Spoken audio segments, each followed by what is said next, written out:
سلامونه احترامات د ادبي رنگونو ډیر ښایسته نن موږ سره ډیر خوږ میلمه نازک جان لالا چې کوم په حقیقت معنی کې دا خبره وکړو چې د پښتو ادب که په سوشل میډیا چا خدمت کړي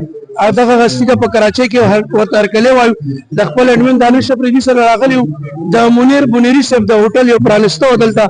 ګڼ شمېر پښتانه راټول او موږ د نازک جان لالا هرکلي ته راغلي وو هرکلی خو چې څنګه موږ غوښتو هغسې ونه شو وخت قیمتي و خو برل د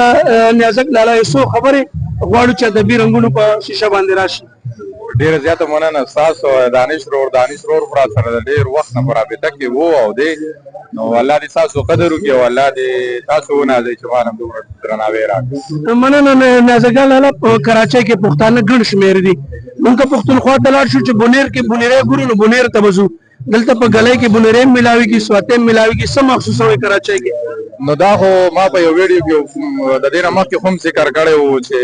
ما ته داسې پردی ځان نه ښکاري ځکه چې زه کومې کوڅې ته ورځم نو پښتانه پکې دي په کراچۍ کې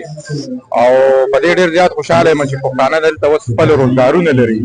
نو په دې ډېر زیات خوشحاله یم. نازک لالا ستاسو وخت به ډېر نه اخلو بس یو څو شعرونه که راسره شریک شي ادبي رنګونه زما او د دانش دغه هڅه ده د څو کالونو چې کراچۍ ته میلمانه راشي د پښتو د ادب په هڅه ورځو څنګه چې تاسو ته راغلي یو څو شعرونه مو غواړو. ډېره زیاته مننه بس دغه یو دوه شعره به درته دغه ووایم چې تا ته دعا وکړه خیرې وکړمه ښه شوه چې تا د بنده وویستمه خلک سپوږمۍ ته اوسېدو له خېجي زه یو سړي د ژونده وویستمه او دغه دوه شعره به دانش ته ووایم چې زه به څه پوهېږم ماله څه راځي ستا په شان بانې خو ماله نه راځي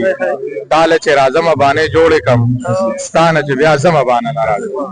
ډېره زیاته مننه الله دې وکړي چې نازک لالا راته لکه د ستوري د سپوږمۍ د پښتو په اسمان دغه روښانه وي الله دې پښتانه آباد لري د وخت راکولو یو جهان مننه الله هم بیا راوله ستاسو مېلمسته مونږ پورې پور پاتې شوه د وخت د کمي د وجې الله مو خوشحاله لر مننه تشکر کور ودان.